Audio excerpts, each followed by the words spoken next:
What's good, family? It's Daryl Lamar Shabazz. Pleasure to be speaking to you again.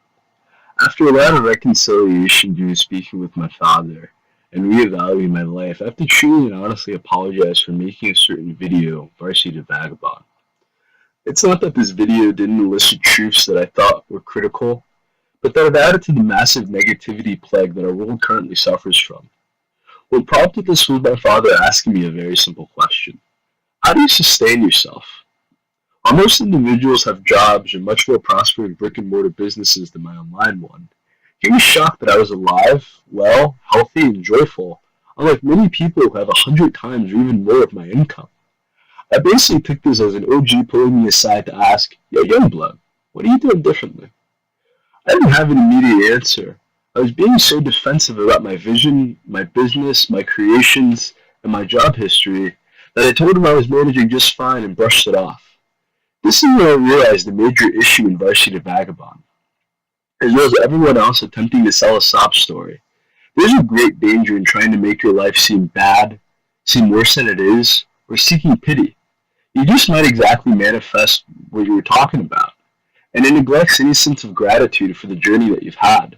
So here's the truth, the 100% honest truth about my life, my lifestyle, and my 4-year commitment to what is now employee preparation and empowerment.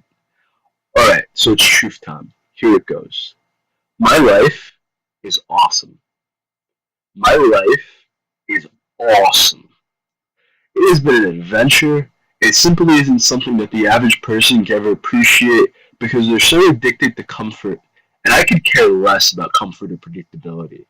I lived by the seat of my pants, letting go of total control of my life, and I absolutely loved it. I only hated my life when coming back to people who I wanted so desperately to support my books, support my business, support my studies, and support my lifestyle, who considered me a failure for even thinking about these things. It was only by their perspective, without ever hearing my truth, my perspective, my wisdom, or supporting me, that I felt horrible about myself. I accepted a lie about myself from people who didn't even know my truth, but worse, I accepted a lie about myself from people who didn't even know themselves. So now I hope to give you a 5-step action plan to avoid my mistakes, to learn from your own mistakes, and to overall improve your lifestyle. This will add to the same level of unpredictability with your own life, but hope you can take it on with a lot more joy, a lot more health, and a lot more wellness as I did. So the first thing up is that cooking absolutely saved my life. Knowing channels like The Brothers Green, Food Wishes, learning from my grandma and my father, and seeking results all the time, it showed me that cooking was a far better method for finances than anything else in life, as well as utilizing the dollar menu versus utilizing the value menu. I would go with my friends and order 5 things off the dollar menu and only spend less than $5. Maybe getting a drink was a bit more expensive, but I usually had something to drink at home. This approach takes quality over quantity. So instead of going out all the time, or going out period, you can spend far less in groceries, get far more in return for your money, and you can actively set your budget to abide by all the great meals and delicious things that you could have eaten at restaurants, but you have a much better experience of building the skill of cooking, making it yourself, and enjoying your own home. So what this includes is the second point, is creating an active budget versus having a stagnant budget. You may not know your income for the entire month, or your income for the month might be very variable, despite having a job or not having a job if you don't set your own hours. You have to make sudden changes and adaptations based off your situation. This is very difficult for a lot of people. With the active budget, this allows you to observe your life on a week-to-week basis versus setting something that's stagnant, set in stone for a month, because I would hope, like you, that you want to make more money every single month than making the same amount of money every single year. This is my goal, and this is why I started my business and all my projects and adventures, is to have variable income instead of stagnant income. So with an active budget, every single week you observe your earnings, you observe your intake, and you set your life accordingly. So if you need to work more hours, you know that you need to work more hours. If you can spend more time with your family, you can spend more time with your family. It's a very simple idea, and we'll make a video about it sometime. Education as a journey and not a destination. This is number 3. You have to learn from everyone, and you have to also learn how to disseminate the truth from the bullshit. There's going to be a lot of people that try to talk you out of your goals, that try to talk you out of your dreams, and sadly, you have to fight that constantly. You know, one of the greatest advantages that you might have is that you live in a college town, but you may not go to college. If you live in a college town versus going to college, you still have access to all the same resources that the students have. People aren't really aware of this. You can still have access to the libraries, you have access to lectures, you have access to seminars and workshops, and everything that's honestly going on that campus you can attend. If they tell you you can't go, then accept that. But the majority of things you can go to. You can also invest very heavily in spending your time and your focus rather than your money in listening to audiobooks. Some of the top selling audiobooks for personal growth, for skill building, and all these other things are online. All you have to do is spend a little time and focus to actually research these things and find them. This is also going to help you gain real life experience, and it's going to help you also accept that failure is an inevitability. These things combined and compounded together, actually living real life experience, applying these things that you learn, rather than hoping that the institution gives you something that you can utilize, is really going to take you to a brand new level. This is honestly why I'm victorious and why you're not. This is the major point of difference. My mentality, my perspective is different than yours. You more than likely want something stable, you want something comfortable, you want something predictable every single month, every single year, so that your family can be proud of you. I don't give a shit about this at all, not even remotely. I love the unpredictability. I love not having full control over anything else but myself, because the only thing in life that I can change, the only thing in life that I can affect, the only thing in life I have any sense of impact on is honestly and truly just myself, nothing else.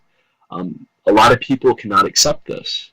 So my life revolves around building amazing skills, controlling my own income, earning my own income, being the prime motivator and catalyst for who I am, despite all the naysayers, all the doubters. I live a life of creation and creativity, not a life of complacency and consistency. You have to listen to others, but you cannot live by their word. This is a major point of difference between me and you as well. Is that I'm an amazing listener. I'm also a very analytical person. I get told that I'm not a good listener despite the fact that I truly and honestly completely disseminate, dissect, and take apart what someone is saying. I also look for where they've gotten to that point. How did they reach that point in their thinking? So the honesty is that I'm an amazing listener. I'm really good at conversation with other people, but my life revolves around results. My life revolves around focus. My life revolves around working, not working for other people, but the actual work and responsibility that I have to my business and to my books and to my projects. My failures and my weaknesses make me stronger. They don't make me weaker. I don't dwell in my negative experiences. I don't dwell on what someone has done to me. I don't dwell in anything that someone does that I don't like. I let it go and I keep moving because I don't give a fuck about them. I don't give a fuck about what they did. And you have to put it like that because a lot of you are too sensitive and too soft to admit it. You want so desperately for people to like you. You want so desperately to seek validation. You want so desperately to be like other people that you fail to ever be yourself. And this is very dangerous and very scary. My grind is so different than your grind. Your grind is probably waking up, working a 9 to 5 job, and then coming home to hide inside your home and be away from other people, or to run back to your friends to validate all your insecurities. I'm an eagle, I'm a lion, I fly alone, I prowl alone, I hunt alone. I'm a panther. I do this at night, I do this at the morning. Any time of day in which is going to bring me the best results is what I can apply and activate. I control my own life and I control my own existence. So I've had days where I work 14 hours and then I keep working. I have days where I work a double shift and then I come home and I keep working.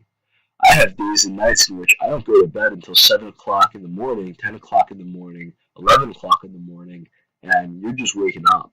And I just had a full night's work, not a full night's rest, a full night's work. And then I'll sleep for an hour or two, and then I'll do it all again the next day. Most people can't maintain that lifestyle. Most people don't have that kind of drive. Most people don't have that kind of ambition. And sadly, most of you don't even believe in yourself enough to put forth that effort in your own dreams and projects. You get to it when you can. You get to it when you feel like it. You get to it when you have a good conversation with somebody else. But I'm the motivator and catalyst of my life. I know who I am, I motivate myself, and the opinions of other people do not affect me at all. What made me the way that I am today? I would say the firmest thing that built this up was that I spent an entire lifetime getting bullied until I began wrestling and I learned how to defend myself mentally, emotionally, and physically. I also got to learn a lot more about who I am. I started getting bullied by an institutional system at the age of 5. Teachers, people in the class, being the only black kid in an all-white neighborhood. Well, not the only black kid, but being a few black kids until very later on in life, we had more kids coming in from the towns, but never shouldn't get in with anybody. You know, sometimes black people being my greatest enemy, sometimes white people being my greatest enemy. I could only rely upon myself for anything. I couldn't rely upon my parents to protect me. I couldn't rely upon my family to protect me. I didn't have any friends to run to validate my insecurities. There's a lot of nights that I cried myself to sleep when I was 7 years old or 10 years old because no one knew the issues that I was facing but me. I lost a lot of family members, a lot of people in my life had died and moved away, and that life of loneliness, that life of carrying myself has made me a Ronin. It's made me stronger than you are. It's just a simple fact, and you have to accept that. I'm stronger than you. Being honest and being honest, being homeless and having a home again made me appreciate being homeless so much more. There's great benefit, there's a beauty to having a roof over your head and having a life, but being homeless has honestly taught me gratitude. It's taught me humility. It's taught me internal fortitude. It's taught me to embrace other people, especially other people in my situation. Every person that I saw struggling, even if they had a little bit more than me, I was compelled to help and assist because I no longer had the mental emotional blockage of comfort. I no longer had the mental and emotional socioeconomic barrier of my lifestyle being better than somebody else. I went from being part of $1 million family to being on my friend's couch because I no longer liked the not so much responsibility, but the immense pressure that it took on to inherit my family's legacy. It taught me how to be an everyman, how to be blue collar, how to work hard for everything. And then having home again has shown me that people honestly just spend their lives hiding. They hide from themselves, they hide from their coworkers, they hide from their family, they just spend an entire life in hiding. And most importantly, they hide from the truth. Um, Being homeless also taught me to invest in myself when I had absolutely nothing. A lot of people save their bottom dollar when their chips are down, when they have nothing else or don't know when the next paycheck is coming, but I didn't have that opportunity. I really wanted to get to the next level of my life as quickly as possible, and I knew that the pathway I was taking would do that. I struggled and I fought for everything that I had every single day of my life. It taught me how to grind at an entirely different level, as I just said, but also taught me how to spend my money a lot more wisely. My money had to stretch over a week. Every dollar I spent had to stretch for 7 days, 10 days, 20 days, or 30 days. And when it didn't, I suffered for it. So now that I'm at a better level in my life, I've learned so much more about financial management, being homeless and barely having anything, and investing in myself, investing in my education, buying new classes, buying new books, and seeking mentorship and seeking opportunity that I ever would have had I had the comfort in life. And this part, the most important part of my life, is that I was the only person who truly believed in me. Not a matter of believing in my potential or what I could do, not a matter of believing in what other people could use me for or how to use other people. I believed in myself as I was at that moment. I didn't believe in myself in 5 months. I didn't believe in myself 5 months ago. I had to believe in myself at that moment that I would survive, that I would fight for everything that I had, that I would achieve my goals and my victory, and I did. I currently have 4 books published. I'm working on republishing another one to make it absolutely phenomenal masterpiece. I have my website up. I have my business up. Everything that I set up to achieve 4 years ago, I've achieved. Everything is still growing. I'm not the only person working. I'm not the only person grinding. I'm not the only person with a dream. But I feel like I'm one of the few people in this world that took a dream, that took adversity, that took hatred, and made it into something great. Made it into something that can support him. Made it into something that can actually help other people and help them grow.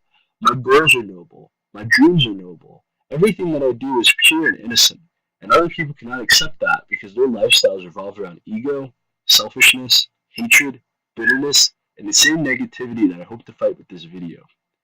I understand that you're more like me than you can ever imagine, and maybe you won't see it, and that's more than fine. But I hope that watching this video gave you steps in order to improve your life, gave you perspective to improve your life, and let you know that no matter how bad your situation is or what you're going through, you can achieve greater than you ever achieved before.